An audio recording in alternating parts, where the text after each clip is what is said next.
ಗೆಳತಿಯರೇ ನಮಸ್ಕಾರ. ನಾನು ಪುಷ್ಪವಲ್ಲಿ. ಟ್ಯಾಟಿಂಗ್ ಆರ್ಟ್ಸ್ಗೆ ಸ್ವಾಗತ. ಈ ದಿನ ನಾನು ಅಡುಗೆ ಮನೆಗೆ ಹೀಗೋಗಿ ಹಾಗೆ ಮಾಡ್ಕೊಂಡು ಬರುವಂಥ ಪಾಪ್ಕಾರ್ನ್ ಮಾಡಿ ತೋರಿಸ್ತಾ ಇದ್ದೀನಿ. ಸ್ಟವ್ ಹಚ್ಚಿ ಬಾಣಲಿ ಇಟ್ಟು ಇದಕ್ಕೆ ಈ ಸಣ್ಣ ಕಪ್ಪಲ್ಲಿ ಅರ್ಧ ಕಪ್ಪಷ್ಟು ಎಣ್ಣೆ ಹಾಕಿ ಇದನ್ನು ಒಂದು ಸ್ವಲ್ಪ ಕಾಯೋದಕ್ಕೆ ಬಿಡಬೇಕು. ಎಣ್ಣೆ ಕಾದಿದೆ.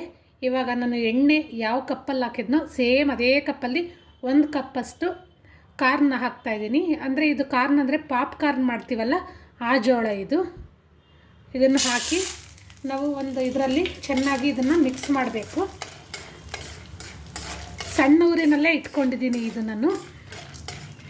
ಇವಾಗ ಚೆನ್ನಾಗಿ ಮಿಕ್ಸ್ ಮಾಡಿದ್ದಾದಮೇಲೆ ಇದಕ್ಕೆ ಒಂದು 1/4 ಸ್ಪೂನಷ್ಟು ಉಪ್ಪು, ಟೇಬಲ್ ಸಾಲ್ಟು ಮತ್ತು ಒಂದು 2 ಚಿಟಿಕೆಯಷ್ಟು ಅರಿಶಿನ ಹಾಕಿ ಇದನ್ನು ಚೆನ್ನಾಗಿ ಮಿಕ್ಸ್ ಮಾಡಬೇಕು.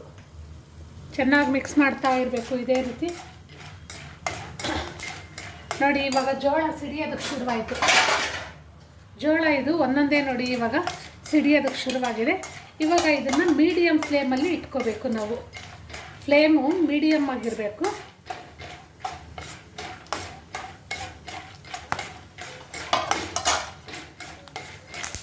ಇವಾಗ ನೋಡಿ ಒಂದೊಂದೇ ಸಿಡಿಯೋದಕ್ಕೆ ಶುರುವಾಗಿದೆ.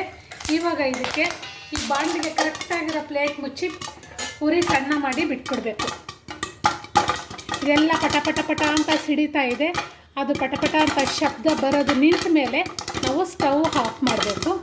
ಇವಾಗ ಶಬ್ದ ನಿಂತಿದೆ. ಒಂದು ಸಲ ನಾವು ಬಾಂಡ್ಲೆನ ಈ ಥರ ಅಲ್ಲಾಡಿಸ್ಬೇಕು. ಆವಾಗ ಜೋಳ ಏನಾದರೂ ಮೇಲ್ಗಡೆ ಇದ್ದರೆ ಕೆಳಗಡೆ ಹೋಗುತ್ತೆ. ಇವಾಗ ಇದನ್ನು ಸ್ಟವ್ ಆಫ್ ಮಾಡಿ ಇಳಿಸ್ಕೊಳ್ಳೋಣ. ಗೆಳತಿಯರೇ ನೋಡಿದ್ರಲ್ಲ ಪಾಪ್ಕಾರ್ನ್ ಎಷ್ಟು ಈಸಿಯಾಗಿ ಮಾಡಿದೆ ಅಂತ. ಈ ವಿಡಿಯೋ ನಿಮಗೆ ಇಷ್ಟ ಆಗಿದರೆ ಲೈಕ್ ಮಾಡಿ, ಶೇರ್ ಮಾಡಿ, ಹಾಗೆ ನನ್ನ ಚಾನಲ್ಗೆ ಸಬ್ಸ್ಕ್ರೈಬ್ ಮಾಡಿ.